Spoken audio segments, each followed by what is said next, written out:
16h45 LCI, le grand dossier Trump, Iran, le retour de la guerre totale, 4e nuit de frappe consécutive dans le Golfe Persique, une campagne de bombardement qui a duré plus de 7 heures. Trump est donc décidé plus que jamais à appuyer sur l'accélérateur, pont, centrale électrique, infrastructures critiques, elles sont désormais toutes et c'est assumé dans le viseur du président américain. Le message est clair, les États-Unis sont à nouveau sur le pied de guerre et ils frappent au moment même, en tout cas ils ont frappé dans l'après-midi, en tout cas ça s'est passé au moment où on est en train de se parler. Ils frappent, ils ont frappé, le message a été reçu 5 sur 5 par les Iraniens qui ripostent puissamment contre des bases américaines. On le découvre avec ces images absolument saisissantes et autres images saisissantes. Là vous allez le voir, on est en plein cœur de Téhéran, le nord de cette capitale iranienne, une affiche XXL et à l'intérieur, grimé Trump dans son cercueil. On reconnaît ici sa chevelure caractéristique.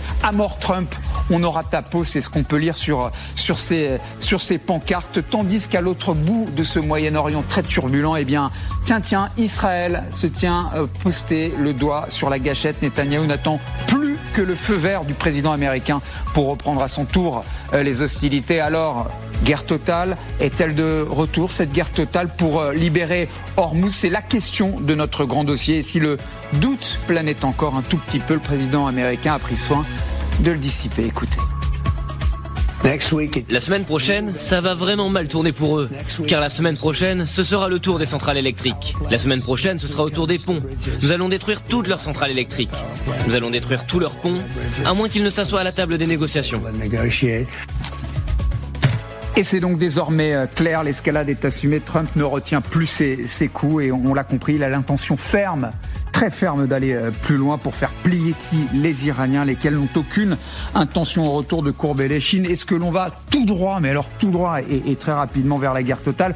On va essayer, en empilant à la fois les faits et en exploitant les dernières images, de répondre à cette question brûlante avec vous, Rina Bassiste. Merci de nous faire l'amitié, participer à ce grand dossier. Vous êtes correspondante pour le journal américain Al Monitor. Sébastien Abyss, vous êtes chercheur associé à l'IRIS, directeur du club d'émetteurs. Vous êtes aussi l'auteur d'un livre aux éditions Armand Collin, je le cite, Russie-Ukraine, la guerre hybride aux racines agricoles d'un bouleversement mondial. Xavier de Giacomoni, merci de nous faire l'amitié d'être avec nous. Vous êtes grand reporter, pardonnez-moi LCI, mais aussi éditorialiste international. Et Lucas Manger, grand reporter également, auteur de plusieurs documentaires sur l'Ukraine et sur le Moyen-Orient, que vous connaissez si bien, spécialiste des questions internationales. Alors je le disais, 4 jours de bombardements consécutifs sur l'Iran, une campagne, tenez-vous bien, cette nuit qui a duré 7 heures de bombardements massifs sur divers objectifs. Ces frappes, elles se sont poursuivies tout au long de l'après-midi. Les Iraniens, pensez bien pas regarder ces missiles tomber en restant les bras croisés. Ils tapent fort et à tout va. Les navires marchands, ça on le sait déjà, et les bases américaines. Sylvia Micone, bonjour. Vous nous avez rejoint sur ce plateau. On va essayer de comprendre avec vous, eh bien, concrètement, de quoi il s'est agi? Comment est-ce que les Iraniens ont riposté? Les images sont impressionnantes. Oui, on va commencer justement avec ces images impressionnantes. Regardez, nous sommes au Koweït.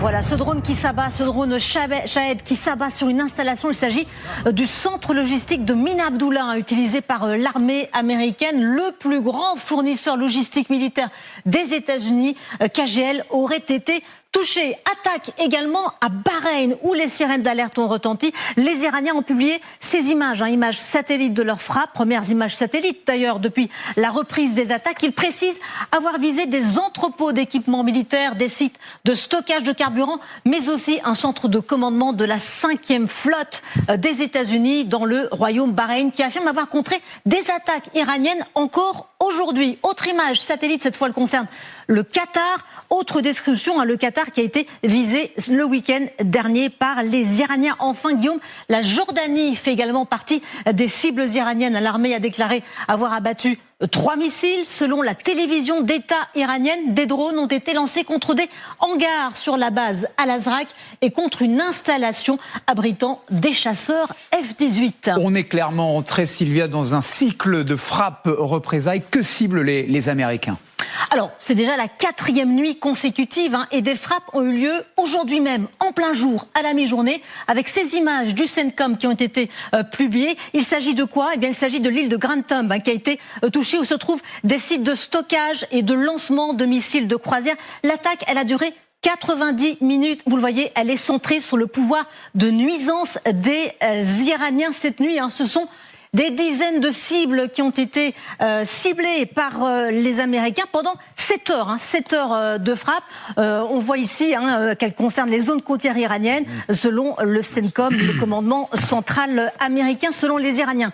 Il y a Bandar Abbas qui a été touché, l'île de Kejm, on le disait à l'instant, l'île de Grantham, mais également Avaz, qui est plus près de l'Irak, où se situent d'importantes installations pétrolières, industrielles, selon l'agence Fars, également la ville de Boucher, où se situe l'unique centrale nucléaire du pays. C'est donc, Guillaume, toute la côte qui a été visée. Ces images du CENTCOM, autres images qui ont été publiées tout à l'heure, elles concernent donc des sites de missiles, de drones iraniens, des capacités navales du régime, des systèmes de défense côtière, bref, des capacités qui sont restées, Guillaume, quasi intactes après la première campagne de frappe américaine. Et les Iraniens ont pu continuer à harceler les navires, à menacer les navires marchands dans le détroit d'Ormuz. Merci à vous, Sylvia, pour ces explications, ces images extrêmement impressionnantes. Et là, Lucas Monget, je me tourne vers vous immédiatement. Je suis frappé par la première image qu'a passée Sylvia, ce drone qui tape avec force explosion une base américaine. Ça coûte rien, un drone. Celui-là paraissait chargé, en tout cas d'explosifs. Ou alors était-ce la cible qui était un dépôt de munitions? On la revoit. C'est à la fois l'illustration de la capacité de nuisance des Iraniens et peut-être de l'impuissance des Américains.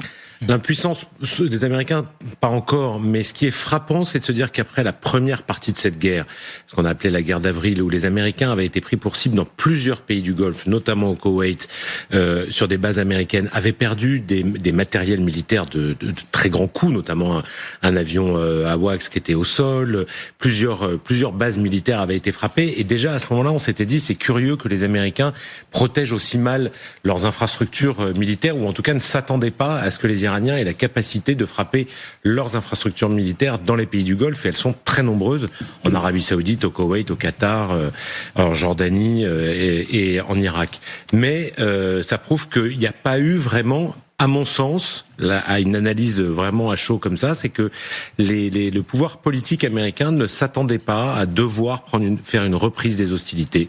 Ils pensaient que les négociations allaient continuer. Ça ne veut pas dire qu'elles sont arrêtées d'ailleurs. Tout ça ne veut pas dire que tout s'arrête, mais que les installations américaines ne sont pas tellement plus protégées, que les Iraniens, d'une certaine manière, le savent et ont donc frappé de nouveau des points très sensibles et stratégiques qui font mal à la fois aux pays concernés, en l'occurrence là le Koweït, mais aussi aux armées américaines qui se retrouvent la cible et qui se disent on n'est pas plus protégé, même si visiblement là c'est un dépôt de munitions, mais ça veut dire que l'ensemble du déploiement américain dans la région, alors peut-être que c'est uniquement celui-là qui n'est pas suffisamment protégé, mais il n'y a pas eu de progrès, on va dire, immense depuis 2 mois dans la protection permanente de ces installations militaires américaines. On va se poser la question des intercepteurs, parce que quand un drone passe, c'est qu'il n'a pas été intercepté. Exactement. Par définition, mais c'est intéressant ce que vous disiez, parce que vos propos étaient accompagnés par ces images qu'on venait de voir, qui sont des images, et elles me frappent, Sébastien Habicht, je voudrais vous entendre là-dessus, des images satellitaires publiées par qui? Par les Iraniens. Oui, c'est la première cette fois-ci, ce ne sont pas des images qui viennent et qui sont proposées par divers fournisseurs d'images. Non, là, ce sont les Iraniens qui disent, Sébastien Habicht, on sait où vous êtes, on vous voit et on vous tape quand on veut.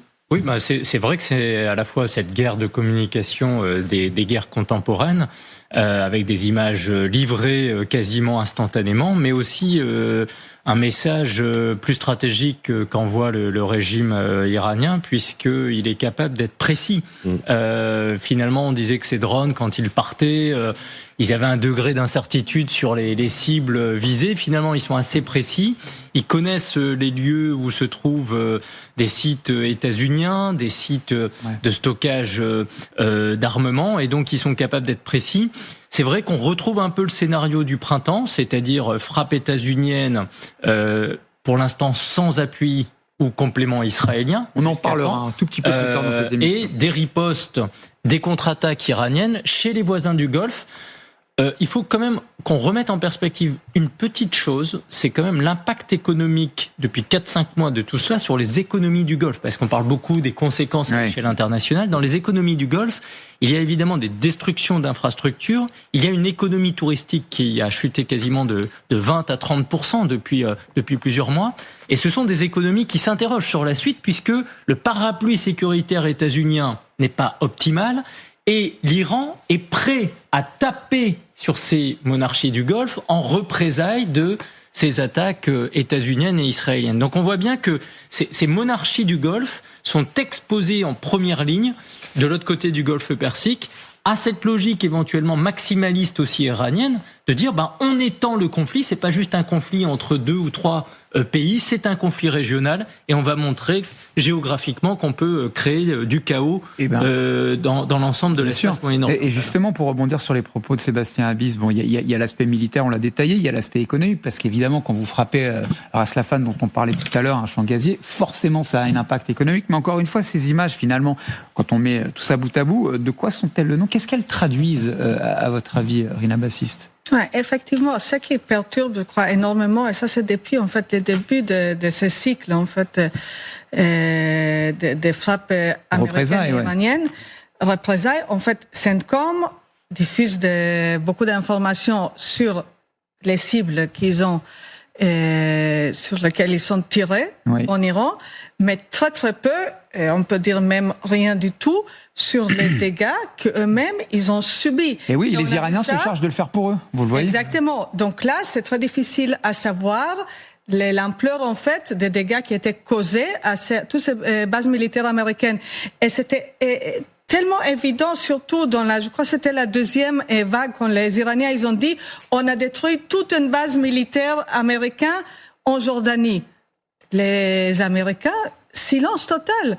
Ils n'expliquent rien, ils disent rien, ils disent pas c'est faux, ils disent pas certes il y avait certains dégâts. Donc d'abord, bien sûr, quand CENTCOM dit rien, on peut supposer que quand même les Iraniens ils exagèrent d'une certaine façon, mais quand même qu'ils ont réussi à causer des dégâts, ça c'est une chose. Et après, si je réfère à ce qui a été dit sur les pays des Golfe, on se souvient la fois passée, même si c'était révélé un peu tard, on sait que les Émiratis, ils ont participé non seulement à leur propre défense, mais aussi aux attaques. À quel moment les pays des Golfe vont dire ça suffit, on peut plus subir ça de la part des Iraniens. Nous aussi, on va joindre cette campagne américaine. Ça peut arriver. Oui, tout le monde se demande s'il faut négocier avec les Iraniens et prendre en compte la puissance qu'ils affichent, parce que les images, elles ont un poids, et la guerre de la communication, c'est important, ou alors entrer directement au conflit. Mais la force des images. Oui. Vous connaissiez la rhétorique, pardonnez-moi, mais la rhétorique, vous vous souvenez de ces images-là, le narratif Lego. On va plus loin maintenant en Iran. J'en parlais il y a un instant. On est au nord de la capitale iranienne. Place Valias, pour ceux qui connaissent l'Iran et Téhéran en particulier. Et qu'est-ce qu'on voit au beau milieu de la circulation, Xavier de Giacomoni ? Cet homme, le président américain, il est grimé en XXL devant tous les Iraniens, dans son cercueil. On reconnaît sa mèche blonde, on reconnaît son ventre rond, et il a été abattu. On te tient pour responsable de ce qui nous est arrivé, nous allons te tuer. C'est ce qu'on lit sur cette affiche XXL. C'est ça, la guerre de communication. C'est ça traduit la détermination des Iraniens. C'est la représentation rêvée des gardiens de la Révolution, voir Donald Trump sur son lit de mort, dans son cercueil, après qu'il l'eut éliminé. Ça fait 6 ans, oui, depuis 2020, qu'ils cherchent à l'éliminer. Ils n'ont pas réussi. Ils auront certainement énormément de mal. Mais en tout cas, ils imaginent que cette image va provoquer ce qu'on appelle l'effet drapeau par rapport à la population. Le président des États-Unis a juré notre mort. Eh bien, nous voulons l'abattre avant qu'il puisse abattre l'Iran. Et il faut avouer que jusqu'à maintenant, dans cette guerre, on peut pas dire que les Iraniens soient les vainqueurs de la guerre, et puis de toute façon, elle a redémarré, donc elle est toujours en cours, mais ils résistent beaucoup mieux que ce qu'on aurait pu croire au départ, et en fait, ils sont en train de prouver une chose qui, à mon avis, sera beaucoup plus grave pour les États-Unis que toutes les péripéties qui se passent sur le champ de bataille, c'est qu'en fait, ils sont en train de démontrer l'impuissance de l'hyperpuissance américaine.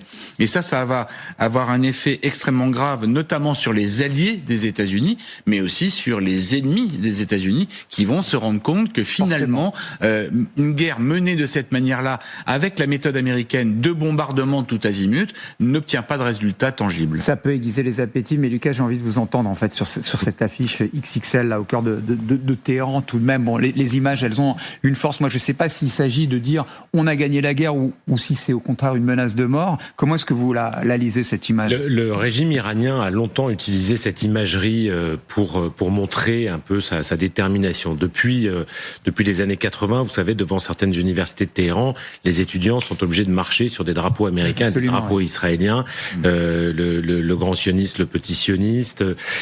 Or, depuis plusieurs années, faut quand même noter que beaucoup d'étudiants iraniens contournaient ces drapeaux pour ne pas avoir à marcher en signe aussi de protestation contre le régime. Le système iranien utilise cette imagerie pour essayer d'imposer une forme de narratif et son pouvoir.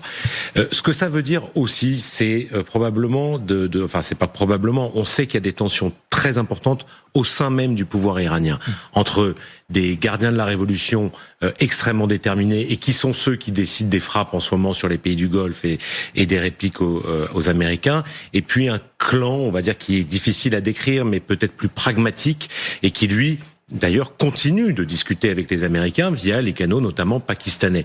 Je trouve que cette image témoigne aussi de la difficulté dans laquelle est l'Iran en tant que tel, au-delà du symbole et de la grossièreté utilisée, parce que c'est jusqu'à présent, voilà, on marchait sur des drapeaux américains, représenter un président américain mort, c'est un cap. On franchit un cap quand même. On franchit un cap. Mais je pense que ça montre aussi la dureté des discussions à l'intérieur du système iranien, du régime iranien.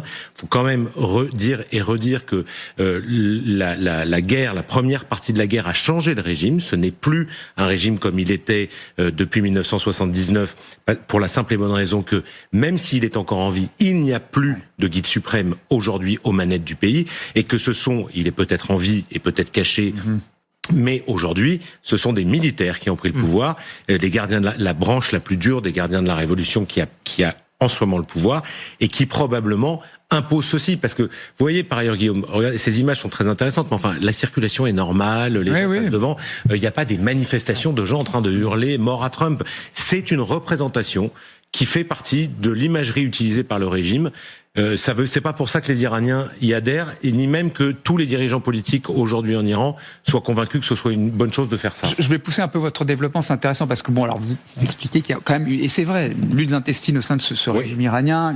Les gardiens de la révolution ont visiblement le manche.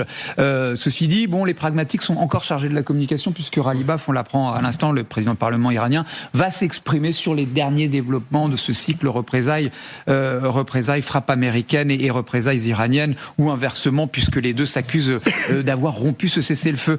Pour rebondir sur les propos de Lucas, Rina, j'ai envie de vous entendre là-dessus. À l'inverse, est-ce que ça, c'est capable d'exciter la psyché de Donald Trump, qui quand même est menacé de mort en plein cœur de Téhéran, puisqu'on le voit à l'intérieur dans ce cercueil? Est-ce que c'est nature à le pousser à frapper encore plus fort?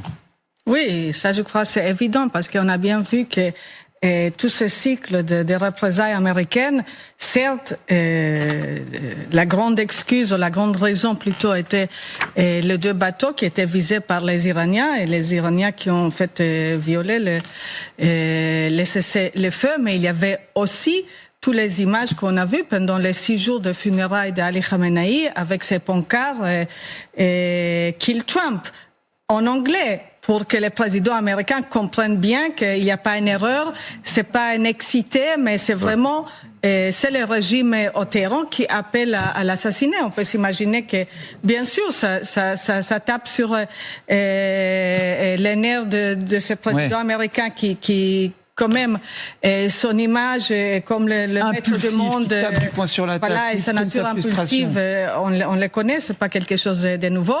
Et là, on dirait en fait que les Iraniens, ils veulent, voilà, ils essayent de tirer cette mesure le plus loin possible.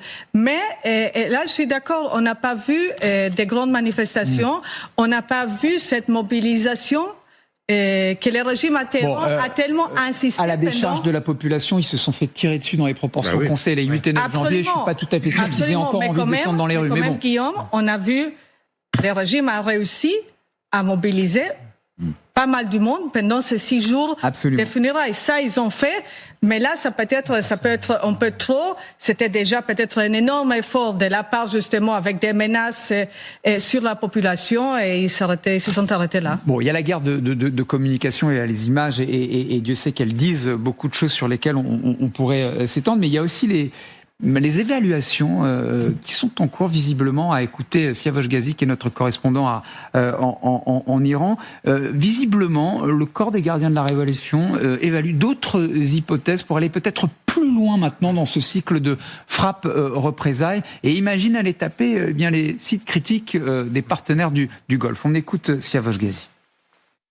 Des voix s'élèvent en Iran pour demander qu'on frappe désormais les installations pétrolières et gazières de la région. L'argument est que pour l'instant, les frappes contre les installations militaires américaines dans la région, aussi bien en Jordanie, à Koweït, à Bahreïn ou encore aux Émirats arabes unis, ne donnent pas les effets nécessaires. Et il faut frapper directement les installations de production de pétrole, de produits pétrochimiques ou encore des engrais chimiques ou de gaz, pour faire amener les États-Unis et Donald Trump à accepter donc la défaite que l'Iran estime avoir fait subir aux Américains durant la guerre de 40 jours. Voilà, on l'a bien compris, les Iraniens, ils sont absolument sûrs de leur fait. Écoutez Siavosh Ghazi, ils estiment avoir gagné la guerre, qu'à cela ne tienne. Donald Trump, qu'est-ce qu'il fait ? Il remet une pièce dans la machine. Il assume l'escalade, c'est une chose, mais s'il fait un pas, là, visiblement résolu, c'est le thème de notre grand dossier, vers la guerre totale. On l'écoute et on va se demander ensemble si c'est bien de cela dont il s'agit, de guerre totale. Le président américain. La semaine prochaine, ça va vraiment mal tourner pour eux. Car la semaine prochaine, ce sera le tour des centrales électriques. La semaine prochaine, ce sera au tour des ponts. Nous allons détruire toutes leurs centrales électriques. Nous allons détruire tous leurs ponts, à moins qu'ils ne s'assoient à la table des négociations.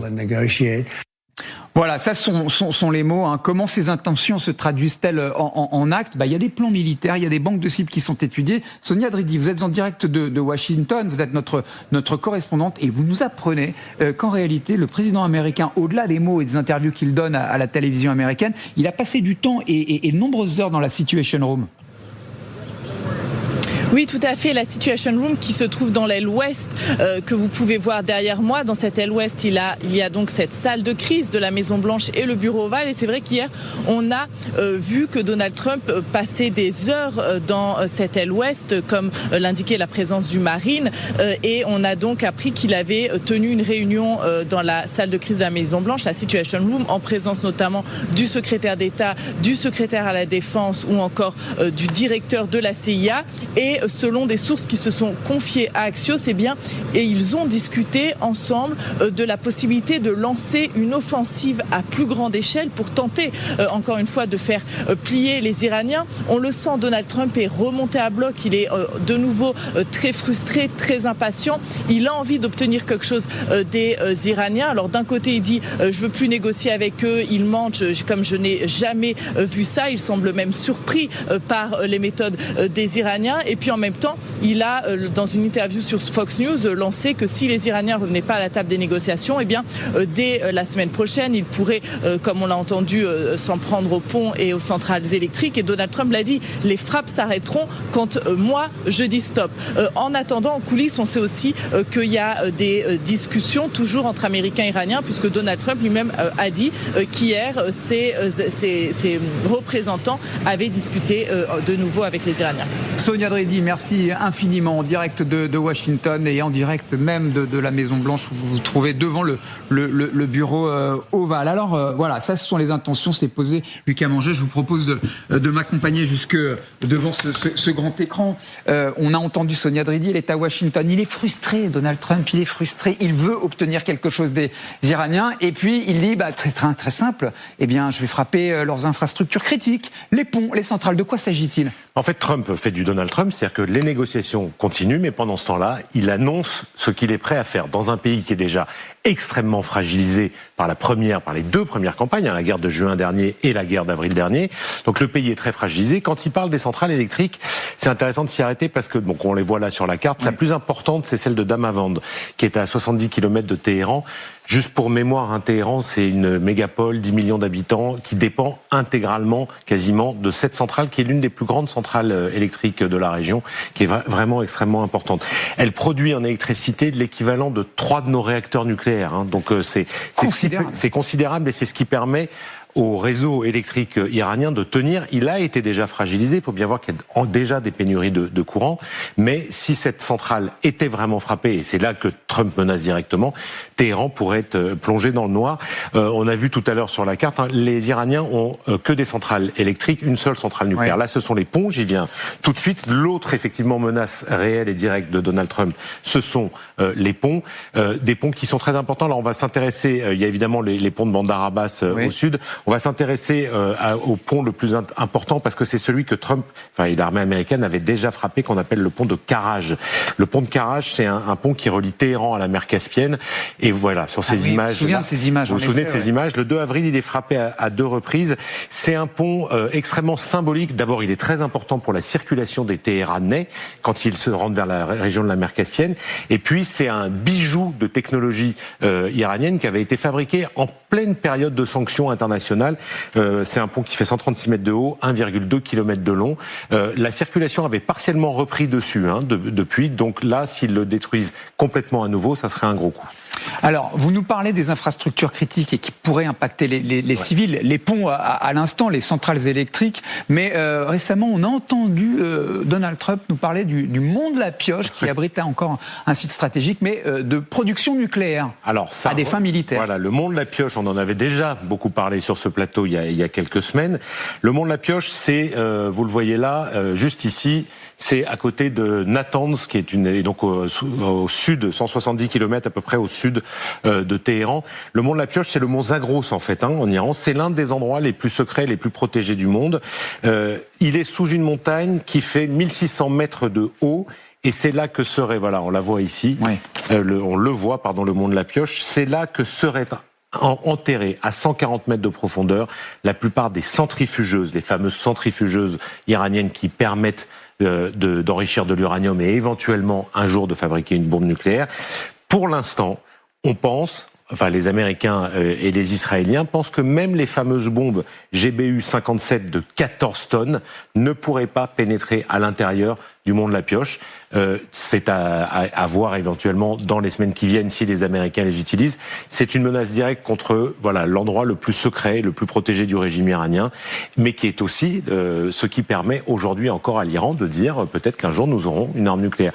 Or, vous l'avez noté, on n'entend plus du tout parler du nucléaire en ce moment dans les discussions, mais ça reste évidemment au cœur des discussions entre Iraniens et Américains. Extrêmement clair, Lucas Manger, vous me tendez la perche, parce que nous attend en ce moment en direct de Jérusalem, Raphaël Jérusalemi, ancien officier du renseignement israélien. On va rebondir, Raphaël, merci de nous faire l'amitié d'être avec nous, on va rebondir sur les propos de Lucas Manger, le nucléaire militaire iranien qui se réinvite sur le haut de la pile, puisque Donald Trump y a fait référence, cette fameuse montagne de la Pioche, ça produirait véritablement l'effet final recherché à la fois par les Américains, le nucléaire, mais les Israéliens?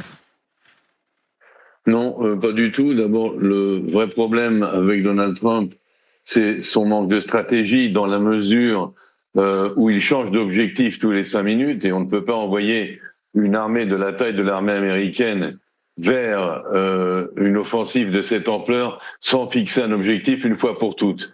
Alors au départ, on était à la chute du régime, après on a parlé du nucléaire, maintenant on parle du détroit d'Ormuz, maintenant on reparle du nucléaire. Ça ne va pas. Le nucléaire, de toute façon, ne peut pas être totalement détruit. Il peut être, même par les Israéliens et les Américains ensemble, retardé, saboté, mais pas véritablement annihilé. Vous en avez la preuve avec ces centrales bien cachées, bien enterrées. La seule et unique solution à tous les problèmes et à tous les objectifs, en fin de compte, des Américains, le détroit d'Ormuz, le nucléaire, le balistique, les droits de l'homme en Iran, le terrorisme international, la seule et unique réponse, c'est la chute du régime. Il n'y en a pas d'autre. Et tant que Donald Trump n'aura pas pris la décision d'aller de l'avant, il n'aura rien accompli. Et une guerre d'attrition qui est en train de se développer, c'est exactement ce que les Iraniens désirent. Ils estiment que eux tiendront beaucoup plus longtemps que l'économie mondiale, que les Américains. Ils sont prêts à tout sacrifier dans ce bras de fer, dans une guerre d'attrition qu'ils cherchent d'ailleurs depuis le début. Toute la question étant de savoir comment est-ce qu'on fait tomber un régime si tel devait être l'objectif enfin assumé. Je reprends vos propos par le président Trump, puisque pour le moment il n'en est pas question, mais tout de même frapper les infrastructures civiles, Rina Bassiste, frapper des ponts, comme nous l'a expliqué à l'instant Lucas Manger, des centrales hydroélectriques qui alimentent la ville de Téhéran, 10 millions de personnes, prenant le risque de les plonger dans le noir. Pensez très sincèrement que Donald Trump il est prêt à frapper des infrastructures civiles pour atteindre ses objectifs au risque d'impacter les populations civiles? Je crois qu'on n'est pas encore là. Et pas tellement par la question humanitaire, si j'ose dire, mais plutôt par le fait que pour l'instant, on est dans une campagne, la campagne de Détroit d'Ormuz. On n'est pas encore revenu à la grande campagne, justement, qui était censée déstabiliser les régimes. Et dans ces propos, même si bien sûr, ils menacent les Iraniens, mais ils disent aussi la porte est ouverte pour la négociation. Vous avez jusqu'à la semaine prochaine. Vous pouvez encore revenir aux négociations. Oui. Donc, on n'est pas encore, je crois, on n'est pas encore arrivé là. On est assez loin, je pense, encore d'une décision américaine vraiment à retourner aux frappes qu'on a vues depuis le 28 février. Et je dirais, justement, vous savez, le Premier ministre israélien Benjamin Netanyahu est censé partir aux États-Unis. On va en parler. Samedi soir. Bien sûr. Ils ont le droit sur la gâchette. Les Israéliens, ils attendent le feu vert, évidemment. On va en parler. Pas exactement, mais. Je suis curieux de vous entendre, mais j'ai quand même envie de continuer à nous pencher un petit peu sur l'empilement de ces faits, de ces déclarations, de ces images qui se surajoutent les unes après les autres. Sébastien Bis, on peut tout reprendre un petit peu. Vous voyez ces Iraniens qui frappent très très fort, qui démontrent à quel point ils sont capables de nuire. Les Américains qui font un peu feu de tout bois, ils sortent leur drone naval dont on a parlé hier, qui frappe un certain nombre de ports et Bandar Abbas en particulier. On voit maintenant Donald Trump qui dit les ponts, peut-être, les centrales électriques, et tiens, la montagne de la pioche, le nucléaire, au fait, on n'en parlait plus, le revoilà sur la table. Vous pensez que ça, c'est de nature à je dirais, effrayer les Iraniens ? Non, pas du tout, et ça a été fort bien dit par Monsieur Jérusalemi, c'est-à-dire que Trump est assez instable dans ses déclarations. Il y a une semaine sur ce plateau, on voyait que le nucléaire était à nouveau son projet principal sur le dossier iranien. On voit que ça bouge en permanence. Donc, ce qui semble plus clair, c'est ce que souhaite le gouvernement Netanyahou. Ce qui semble plus clair, c'est que les Iraniens sont résistants, sont capables d'être nuisibles sur l'économie internationale, sur les équilibres régionaux, sur les divisions également régionales, parce qu'on a toujours l'impression que face à l'Iran, il y aurait un bloc de monarchie du Golfe parfaitement aligné sur ce qu'il faudrait faire. Pas du tout. Ouais. Ça a été dit, les Émiratis sont peut-être prêts à muscler le jeu, là où les Saoudiens sont plutôt tentés à apaiser les choses et à être dans le camp du dialogue. Côté iranien, c'est extrêmement fracturé aussi. On a des pragmatiques, on a une ligne dure. Et puis, le coup d'après qui serait redoutable, à mes yeux, c'est d'aller sur le terrain de l'eau. Parce que l'Iran manque d'eau, oui. Téhéran manque d'eau. Et particulièrement en ce moment, puisqu'on est en été. Absolument. Et le sujet du stress hydrique en Iran a été au cœur des révoltes sociales dans ce pays depuis 2-3 ans. L'été dernier en particulier, en septembre, octobre dernier. On ne parle pas. Donc le quotidien des Iraniens, évidemment, et c'est encore plus dégradé depuis 3-4 mois, mais leur sujet n'est pas Hormuz ou le prix du pétrole sur la scène internationale. C'est le prix de l'alimentation qui a doublé, triplé en un an. C'est le manque d'eau parfois potable. Et pourquoi j'évoque l'eau ? Parce que vous évoquiez des frappes iraniennes ciblées sur des infrastructures aussi dans les monarchies du Golfe. Si demain, des frappes iraniennes, des drones iraniens s'abattent sur des usines de dessalement, vous avez une problématique énorme dans ces monarchies du Golfe, puisque le quotidien des gens, l'accès à l'eau potable, dépend de ces usines de dessalement. Pour moi, le sujet de l'eau est toujours trop sous-estimé dans ces fragilités structurelles du Moyen-Orient, et c'est une vulnérabilité intérieure en Iran. Le régime le sait, mais donc tout le monde le sait, Et c'est une vulnérabilité intérieure dans toutes les monarchies du Golfe. Ouais. Pour l'instant, le sujet de l'eau n'a pas été frappé dans les infrastructures civiles. Si on va sur ce terrain-là demain, on sera sur quelque chose de plus explosif. Comment irait-on sur ce terrain? Je vais poser la question à Raphaël Jérusalemi, parce que beaucoup de choses se disent. Donc il y a le sujet de l'eau. Avant cela, on évoquait le sujet du nucléaire. Et vous savez que Donald Trump, Raphaël Jérusalemi, il donne énormément d'interviews. Il a répondu aux questions de journalistes de Fox.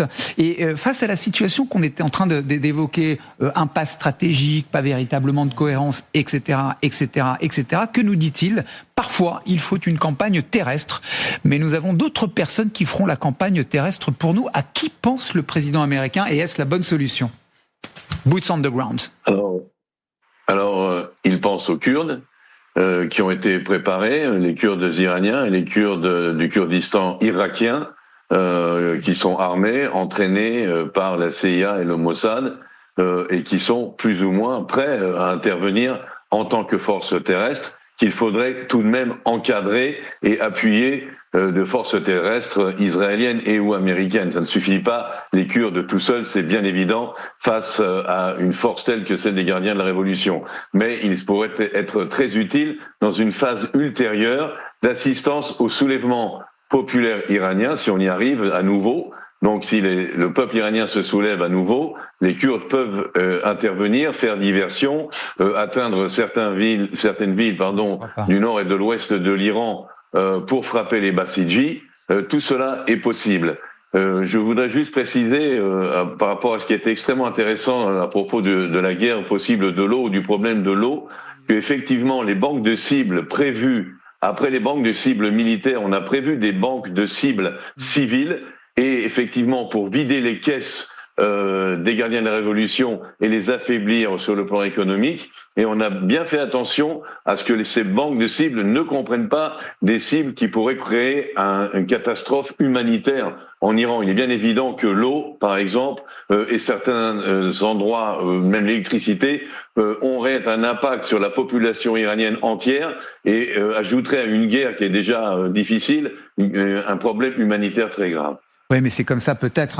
Moi, je ne parle pas à votre place, mais qu'on peut faire basculer un régime à un moment donné. C'est aussi de le pousser à être contraint. Mais je voyais quand même Lucas Manger réagir à vos propos. Il n'est pas tout à fait sûr que cette option kurde, à vos yeux, soit la bonne. Non, parce qu'elle relève plutôt d'un fantasme de Donald Trump sur l'état des forces kurdes et surtout leur état d'accord entre eux. Les Kurdes, comme ça ne veut rien dire. C'est-à-dire que les Kurdes, c'est beaucoup de factions entraînent entre déjà les Kurdes iraniens, irakiens, syriens, turcs, qui sont pas d'accord entre eux. Les chefs kurdes pro-iraniens ou ceux qui veulent faire tomber le régime iranien n'ont pas forcément le soutien de leurs camarades d'Irak et de Turquie surtout, qui sont très importants dans la qu'on puisse dire, oui. Dans la région, qui ne veulent surtout pas d'un engagement contre le régime iranien. Et puis par ailleurs, je crois qu'on l'a vu ces derniers mois, le régime militaire iranien est extrêmement préparé à ce genre de choses. Et ce sont pas quelques milliers de forces kurdes extrêmement courageuses et déterminées, bien entendu, qui feront tomber le régime iranien. C'est-à-dire que s'il y a des troupes au sol un jour en Iran, ça ne pourrait être que des troupes israéliennes ou américaines. Il n'y a pas d'autre solution. Mais c'est pour ça que je ne le pense pas envisageable là aujourd'hui. Vous vous souvenez, dans la campagne entre février et avril, il y avait déjà cette espèce de rumeur, les forces spéciales américaines étaient en train de préparer. Il y a des corps expéditionnaires qui sont prépositionnés dans la région. Il y a des corps expéditionnaires qui sont en train d'essayer de voir s'il y a à un moment où le régime serait en train de basculer, un moyen d'aller appuyer des forces à l'intérieur de l'Iran. Mais ce ne sont pas les forces kurdes à l'extérieur de l'Iran qui vont faire tomber le régime. Faire des incursions, c'est une chose. Faire tomber un régime, c'en est une autre. Trump, Iran, le retour de la guerre totale. J'ai envie de vous poser la question à l'inverse, Xavier de Giacomoni. Est-ce que, en réalité, les Iraniens, ils ne pêchent pas, en fait, par hubris, excès de confiance, on va dire comme ça. Est-ce qu'ils ne sont pas en train, au fond, de commettre une énorme erreur et de sous-estimer la détermination de Donald Trump ? C'est tout à fait possible, on va voir, mais Donald Trump ne cesse de répéter que les Iraniens lui passent des coups de fil pour lui proposer des accords. Même en ce moment, ça continue.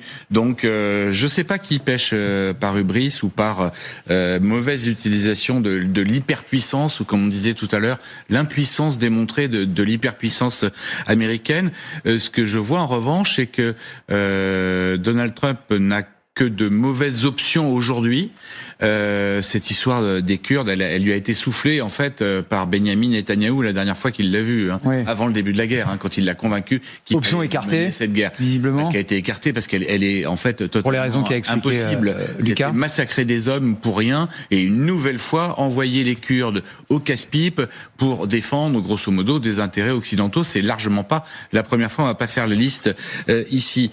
Les Iraniens, en revanche, ont encore beaucoup de cartes à jouer. On a parlé de l'eau, évidemment, mais il faut savoir l'eau. Il y a l'eau des oui, mais ils y sont également très vulnérables aussi. Enfin, je veux dire, l'eau, ça concerne tout le monde dans la région. Mais depuis le 28 février, par exemple, les porte-containers avec des bouteilles d'eau, là on parle de bouteilles qu'on achète dans un supermarché, ils rentrent de plus en plus mal et aujourd'hui ils rentrent pas du tout. Et alors quand on parle bouteilles d'eau, on parle aussi boîtes de conserve, on parle de plein d'équipements dont les pays du Golfe ont besoin. Pour les plus urgents, ils les font venir par avion, mais vous voyez que c'est pas tenable extrêmement longtemps. Et puis les Iraniens peuvent s'en prendre, on le disait tout à l'heure, donc champ gazier du Qatar, usine de GNL, Fujairah, le terminal pétrolier des Émirats Arabes Unis, qui n'est pas dans le détroit d'Ormuz, qui est sur le golfe d'Oman. Qui est du bon côté en fait. Voilà. Et puis il y a toujours cette menace qu'on n'a pas vue à l'œuvre depuis le 28 février, mais qui est toujours là et dont on a vu quelques échanges de tirs entre les Houthis et l'Arabie Saoudite ces derniers jours. La menace, c'est de fermer Bab el-Mandeb, l'autre détroit qui lui commande je le rappelle la mer Rouge et le canal de Suez, avec des effets dévastateurs. Alors pour notre consommation à nous, mais aussi, et peut-être beaucoup plus grave, sur l'Égypte. L'Égypte qui accuse déjà un déficit à cause des pertes sur le canal de Suez, puisque une grande partie du trafic a fait, les grandes compagnies en fait font le tour par le Cap de Bonne-Espérance depuis que les Houthis ont menacé Bab el-Mandeb. Si jamais ça allait encore plus loin, on pourrait arriver à des émeutes de la faim en Égypte qui auraient des conséquences. On n'en est pas encore là, mais c'est vrai que l'Égypte qui tient effectivement ce canal de Suez par lequel transite en effet. Les Iraniens pourraient faire, et à mon avis, beaucoup plus d'impact que de tirer sur des ponts ou sur des centrales électriques. Alors, on n'en est pas encore tout à fait là. Peut-être y va-t-on tout droit, guerre totale, le clan Trump se prépare à tout. En tout cas, à l'écouter Donald Trump, il se prépare plus du tout à négocier, même si vous disiez qu'on en était encore là. Il en parle tous les jours. Je ne veux pas négocier pour l'instant. Il y a 3 jours, nous avions un accord. À quand remonte votre dernier entretien avec un responsable iranien ? Eh bien, pas moi personnellement, mais disons mes représentants. J'ai parlé avec eux, mais mes représentants, il y a 1 heure. Ils veulent conclure un accord, mais chaque fois qu'ils concluent un accord, ils ne le respectent pas. Bon alors, vous me direz, c'est difficile d'être le psychanalyste de Trump et notamment sur nos plateaux. Je pense qu'ils ont beaucoup de difficultés à comprendre. Négocie pas, frappe quoi, etc. Ça veut dire quoi ? C'est qu'elles sont définitivement enterrées, ces négociations. On écoute la lecture qu'en fait le président américain. En réalité, on leur propose un accord, ils sont sur le point de nous serrer la main, ils sont sur le point de toper, puis finalement, boum, ils attaquent des navires marchands. Ça sert à quoi de négocier avec ces gens-là ? Non, mais c'est certain que Trump semble perdre patience. Mais en même temps, on l'a vu perdre patience sur le dossier ukrainien. Il n'a pas pour autant appuyé à fond contre la Russie. Donc, l'imprévisibilité de Trump, je pense que désormais, il faut arrêter d'essayer de la commenter au quotidien. En revanche, c'est les jeux autour de lui qui sont, me semble-t-il, importants de suivre. Dans votre filet précédent, vous mentionnez le clan Trump. Mais on a aussi des grandes divisions aujourd'hui autour de Trump sur ce qu'il faut faire sur le dossier iranien.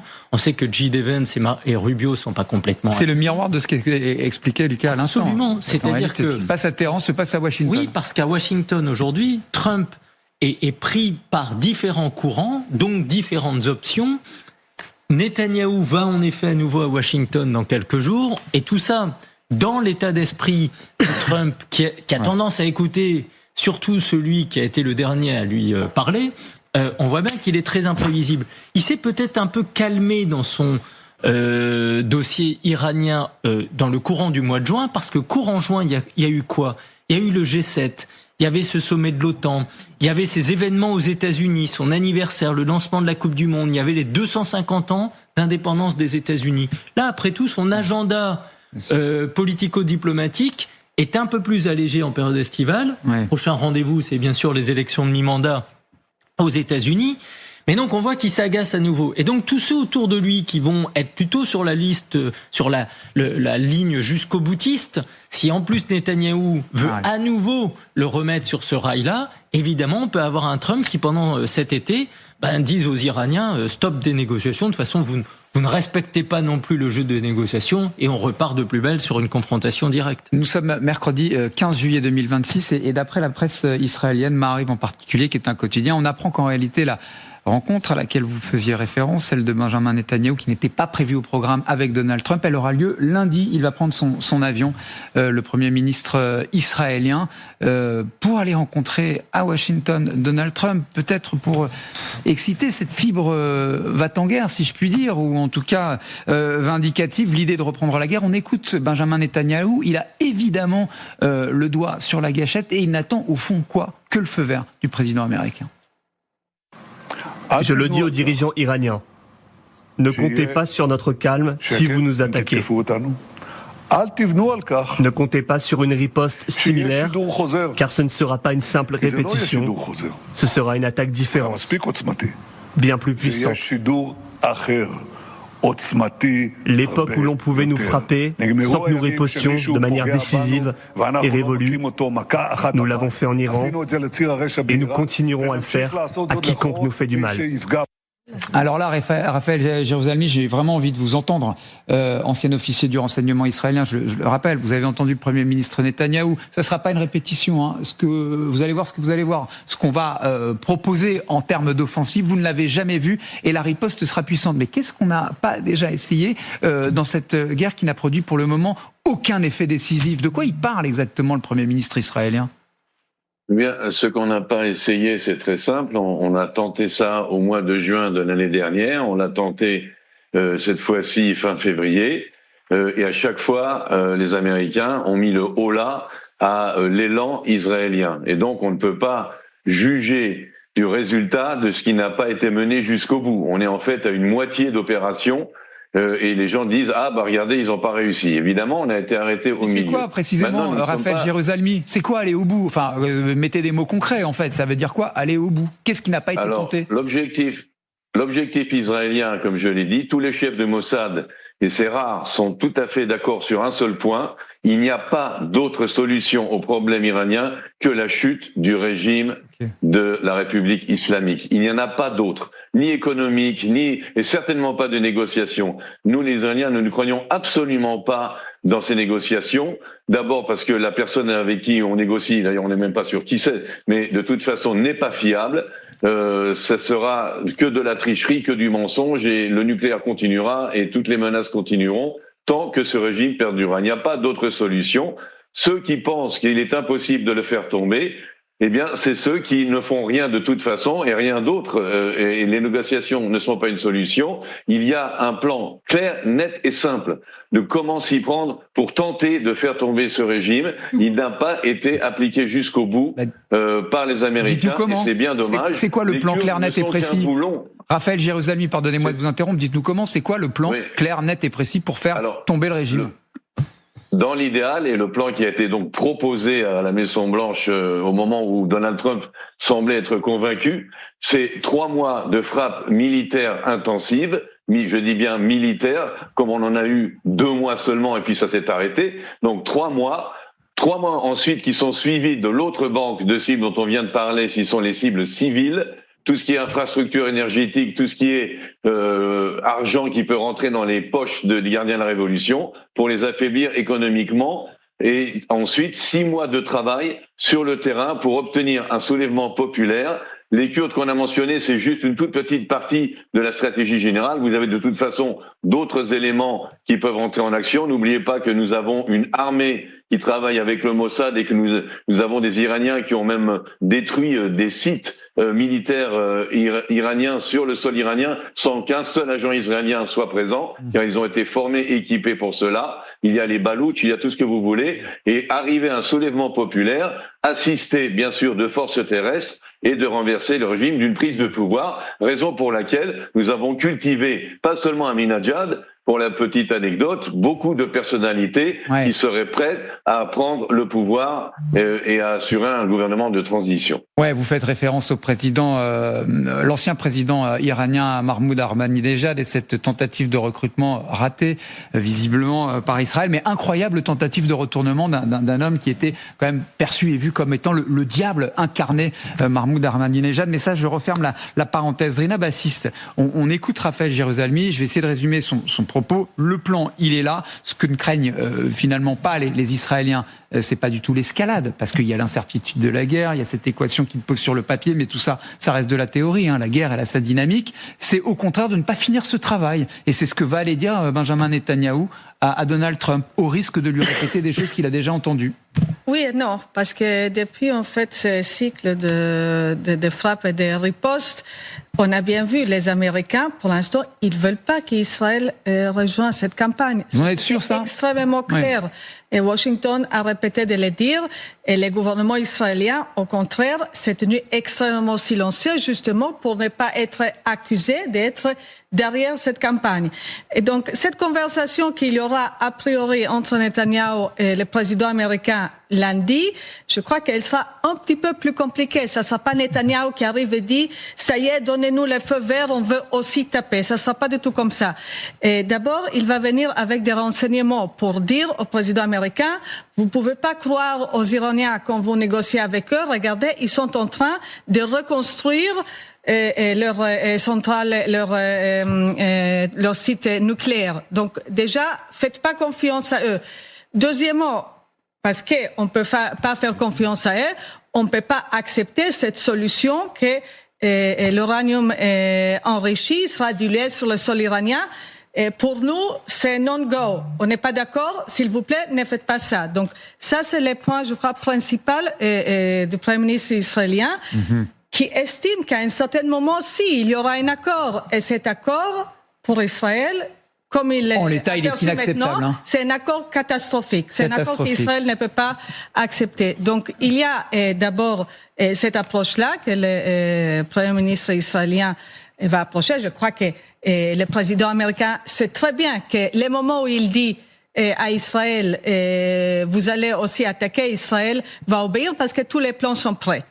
Avoir dit tout ça, pour le Premier ministre Benjamin Netanyahou, la situation est plus compliquée aussi intérieurement, parce que là, on a la date fixée pour les élections. On sait comment une guerre commence, on ne sait pas comment elle se termine. Si Israël rejoint cette campagne, les Iraniens vont frapper Israël.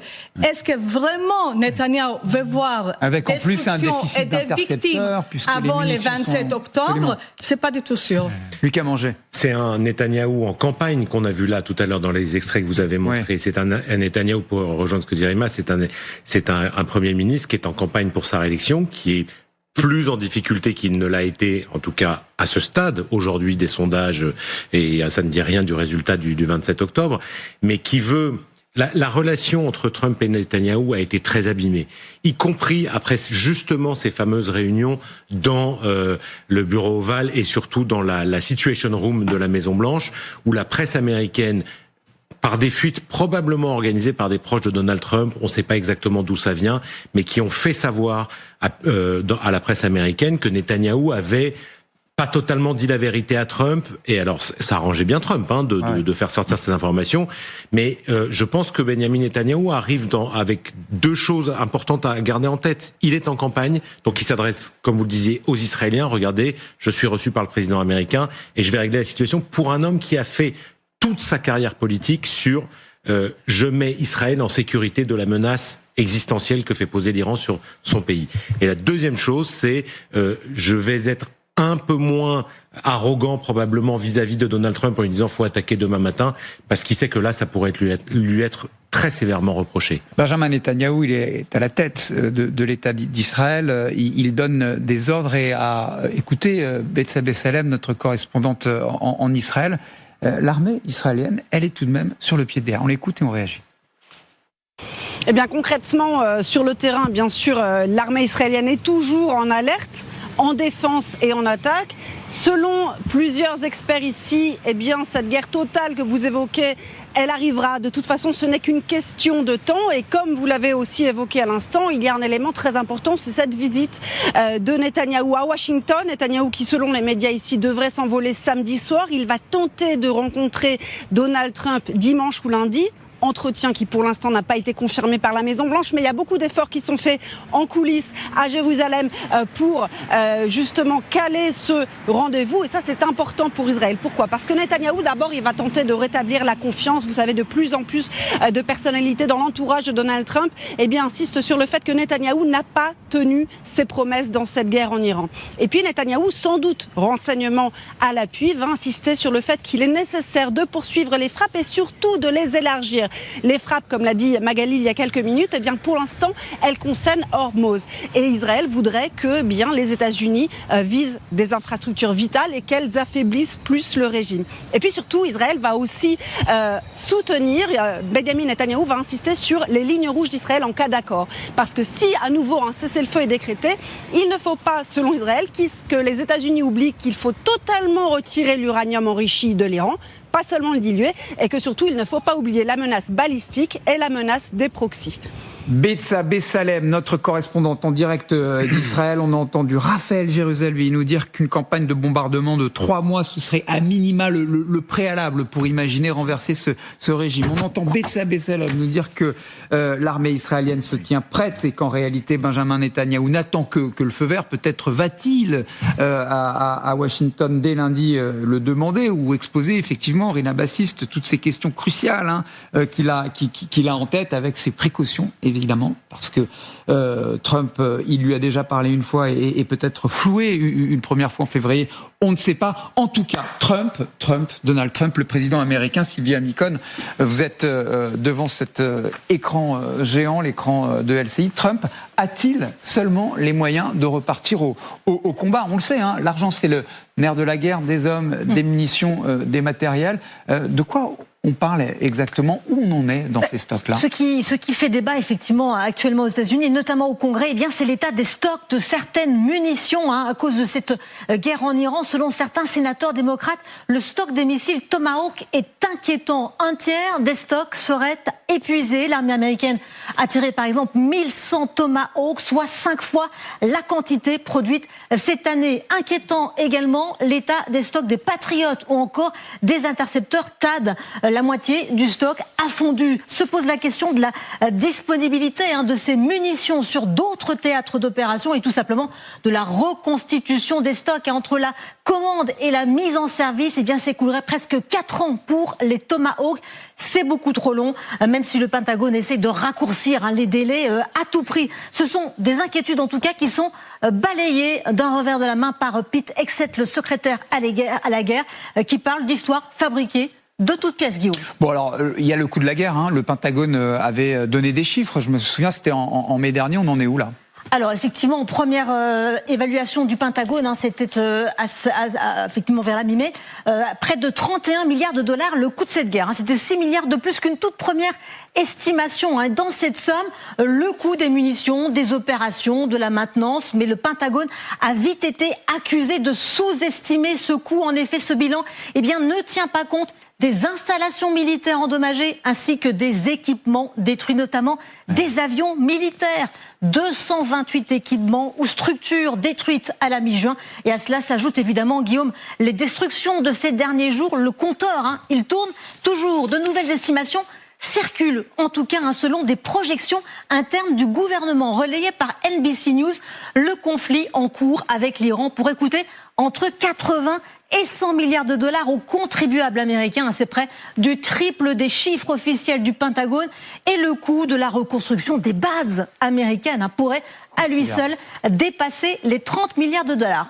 1 milliard, par exemple, Guillaume, juste pour le Bahreïn, la 5e flotte de la marine américaine à Manama, qui vient encore d'être visée et qui a subi des dégâts importants. Les Américains ont laissé des ressources de grande valeur dans la région. Selon un rapport qui a été publié par le Congrès, 40 avions auraient été endommagés. Il y a aussi les coûts logistiques, Guillaume, immenses avec le redéploiement des forces dans la région et le déploiement continu de 2 porte-avions et de leur flotte. Bref, de nouvelles estimations qui vont sans doute faire parler à 3 mois et demi des midterms aux États-Unis. Merci à vous, Sylvia. C'est extrêmement clair, c'est éloquent même, le coût faramineux de cette guerre. On va prendre la direction de Washington. Washington, nous attend Sonia Dridi, notre correspondante. Moi, je me souviens, j'ai en tête que le secrétaire à la guerre avait demandé au Congrès une rallonge budgétaire justement pour financer cette guerre. On assiste en ce moment 4 jours de bombardements consécutifs à une reprise franche des hostilités. Iran-Trump, retour à la guerre totale. En a-t-il seulement les moyens, Sonia ? Alors en effet, c'est une question qui se pose et il y a plusieurs semaines, j'avais demandé justement à un officiel du Pentagone quand est-ce qu'ils avaient besoin de cette rallonge et il m'a dit on en avait besoin hier. Donc il y a vraiment un empressement. D'ailleurs, Donald Trump tout à l'heure va se rendre en Pennsylvanie où il va tenir une sorte de table ronde pour parler de la défense, des nouvelles technologies. C'est en tout cas une des priorités de cette administration. C'est de pouvoir avoir plus d'argent pour avoir plus de moyens. Mais on voit que tout de même, malgré tout, Donald Trump reste décidé. Il a cette pression d'une partie de son camp qui est bien consciente que ils ont assez de munitions, mais ça veut dire que s'il y a un autre conflit dans quelques années, ils auront plus de difficultés. Donc il y a une partie de son administration, une partie des officiels du Pentagone qui ont bien cet angle en tête. Toutefois, il y a aussi beaucoup qui l'encouragent à continuer dans cette escalade pour faire plier les Iraniens. Par contre, côté de l'opposition, il y a beaucoup de critiques. Certains parlent aujourd'hui d'un mémorandum de mésentente pour le mémorandum d'entente, en disant qu'il n'y a aucune stratégie claire de la part de cette administration et en citant également les munitions qui s'épuisent vite dans ce conflit. Et comme vous pouvez le voir, le Marine est désormais devant l'aile ouest de la Maison-Blanche, c'est-à-dire que Donald Trump est de retour dans le bureau ovale avant de s'envoler d'ici peu pour la Pennsylvanie. Merci à vous, Sonia Dridi en direct de Washington et plus précisément de la Maison-Blanche. Moi, j'ai vraiment envie là de solliciter Raphaël Jérusalemi sur ces questions-là parce que vous avez détaillé avec force explication un plan de bataille, si je puis dire, et des bombardements, une campagne de bombardements qui durait 3 mois, incluant évidemment les forces supplétives kurdes qui pourraient rentrer dans la danse, tout ça, telle sorte à aider cette population qui a été massacrée, on s'en souvient, les 8 et 9 janvier dernier. Bon voilà, ça c'est un plan, c'est sur la table et c'est théorique, mais il faut de la sonnante et de la trébuchante pour tout ça. Des moyens, on a entendu Sonia Dridi, on a vu les explications de Sylvia Hamilton, on sait dans quel état sont les intercepteurs israéliens. Vous pensez vraiment avoir les moyens, pas vous personnellement, mais en tout cas du point de vue israélien, est-ce qu'on peut vraiment avoir les moyens et américains de mener cette guerre qui engloutit des sommes faramineuses ? Oui, bien sûr, vous pouvez vous imaginer la situation pour Israël économiquement et militairement. Ça fait 3 ans que nous sommes en guerre, pratiquement. C'est évident. D'un autre côté, il faut bien comprendre, un prochain round israélien ou israélien-américain contre l'Iran est inévitable. Alors qu'il ait lieu ce soir, qu'il ait lieu dans 1 mois, qu'il ait lieu dans 1 an, tôt ou tard, tant que ce régime est en place, il y aura un autre round. En tous les cas, avec les Israéliens, c'est sûr. Les Israéliens, en dehors du problème économique, militaire, du manque d'intercepteurs, n'ont pas tout à fait le choix dans la mesure où les guerriers de la Révolution veulent détruire l'État d'Israël. Donc c'est existentiel, donc on n'a pas tout à fait le choix. La grande différence, en fin de compte, les Iraniens d'aujourd'hui, la République islamique, ne fait pas le poids militairement ni économiquement face aux Américains, c'est évident, mais elle fait le poids politiquement. Car eux, ils peuvent survivre, c'est une dictature, ils font ce qu'ils veulent, et si le peuple entier iranien doit être affamé ou assoiffé, puisqu'on parle d'une guerre possible de l'eau, eh bien il sera assoiffé. C'est pas du tout le cas, évidemment, de la politique américaine, même si Donald Trump est une sorte de semi-dictateur à la romaine, il est quand même dans un pays démocratique avec un Congrès et un Sénat. Et donc, lui, son essoufflement ne sera pas militaire, ne sera pas économique, il sera politique. C'est ça la grande différence. Et se baser sur un essoufflement militaire ou économique des Iraniens, c'est ridicule parce qu'ils sont tellement fanatiques qu'ils se battront jusqu'à la dernière cartouche, c'est évident. Donc voilà, nous n'avons pas vraiment le choix. Et comme je l'ai dit, la chose à retenir, c'est que nous sommes loin d'avoir assisté au dernier round. Il y aura, si le problème n'est pas résolu, et ça ne sera pas résolu par un accord, il y aura d'autres guerres, d'autres combats, et c'est bien dommage de disperser tout cela. Je terminerai juste en disant une petite note quand même par rapport à ce que Benjamin Netanyahu pourrait dire à Washington la semaine prochaine. Je ne pense pas que les Israéliens soient pressés de reprendre maintenant les combats, de reprendre maintenant leur offensive. Je pense qu'ils préfèrent se réserver, attendre. Pour l'instant, je pense qu'on peut se reposer et que pour une fois, voir les pays du Golfe, les Américains, les Iraniens, se taper allègrement les uns sur les autres sans que les Israéliens y soient mêlés. Nous avons pas mal de choses à faire à Gaza, au sud Liban, très très importantes, avec un grand espoir peut-être de rapprochement avec Beyrouth. Et donc je ne pense pas qu'Israël ait envie de reprendre les combats tout de suite dans l'immédiat. Plutôt laisser justement les choses se développer comme elles sont en train de le faire, et au moment propice, ou si nous n'avons pas le choix comme l'année dernière au mois de juin, parce que nous nous sentons trop menacés, à ce moment-là, intervenir extrêmement puissamment, extrêmement musclé, comme les Israéliens savent le faire.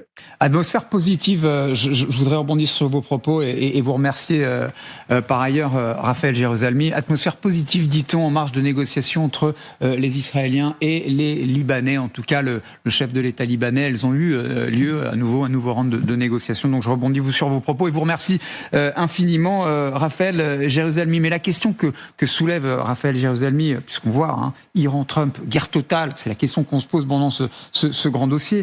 Elle a un coût faramineux. Elle a déjà coûté 100 milliards de dollars, sans parler d'une rallonge supplémentaire et des coûts qu'on a évoqués.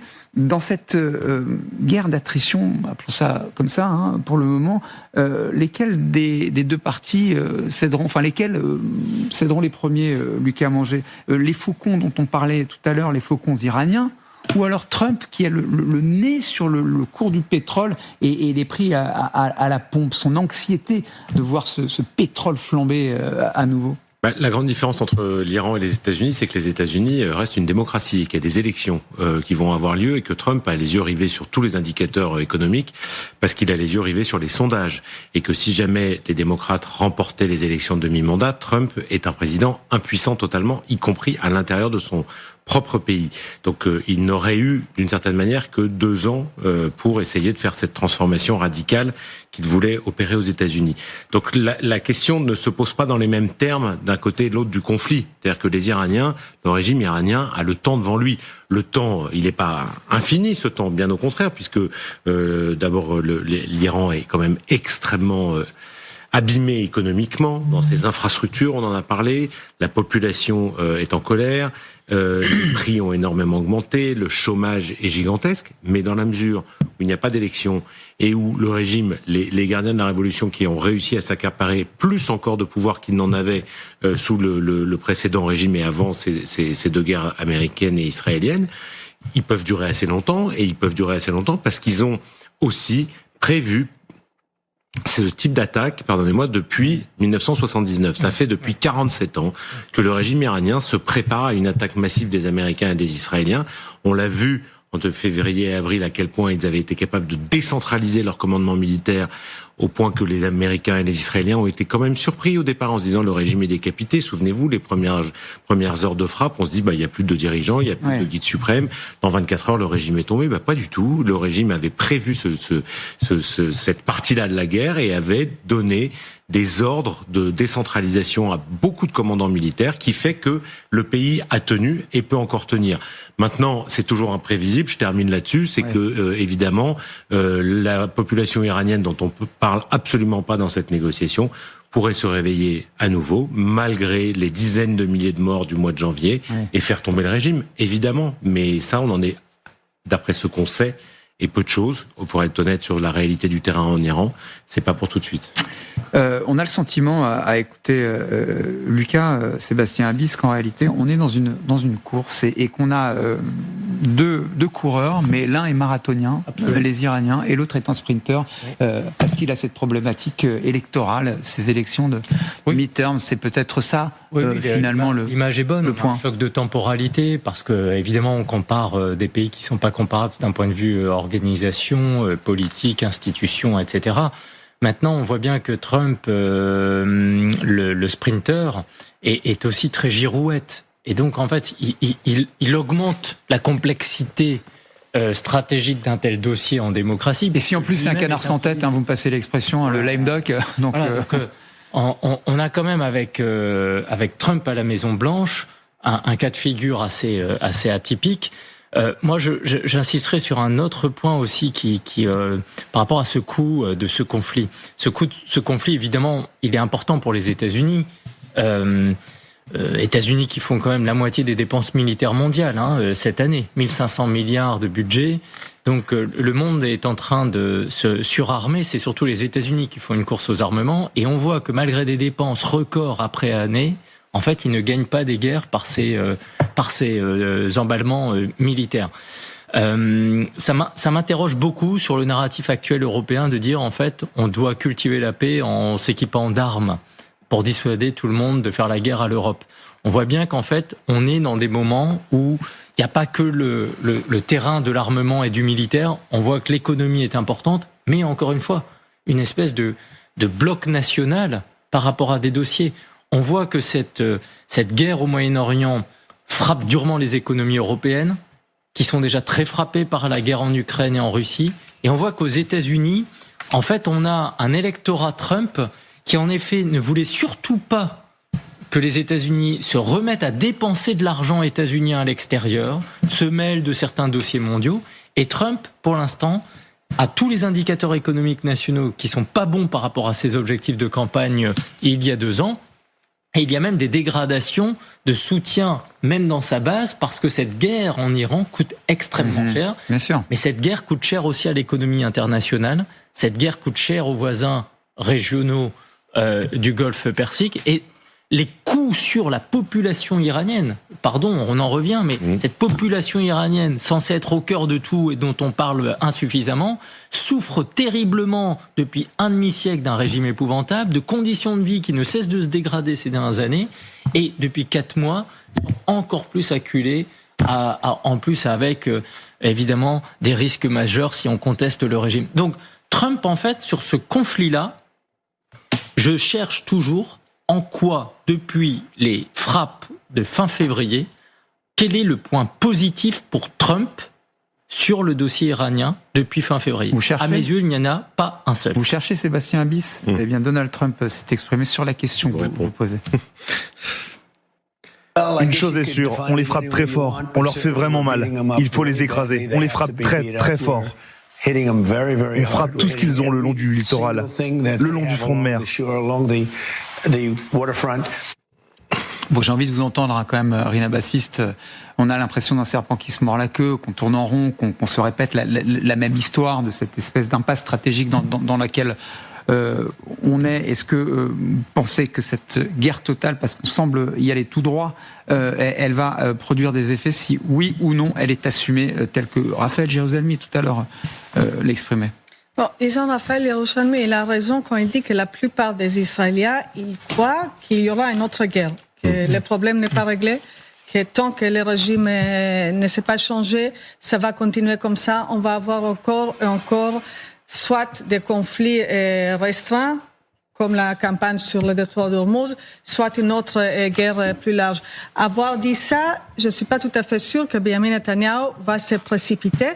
On a parlé de ça tout à l'heure. Ouais. Hier, il s'est enfoncé encore dans une situation politique très compliquée, s'alignant avec les ultra-orthodoxes qui ne veulent pas servir dans l'armée. Il y a une colère noire parmi les autres Israéliens contre cette fête qui disent mais c'est quoi, on a la guerre à Gaza, on a la guerre au Liban, même si ça se calme, en Syrie et en Cisjordanie, et voilà, on va avoir encore une autre guerre et les ultra-orthodoxes ne servent pas à l'armée et ils reçoivent beaucoup d'argent, c'est pas possible.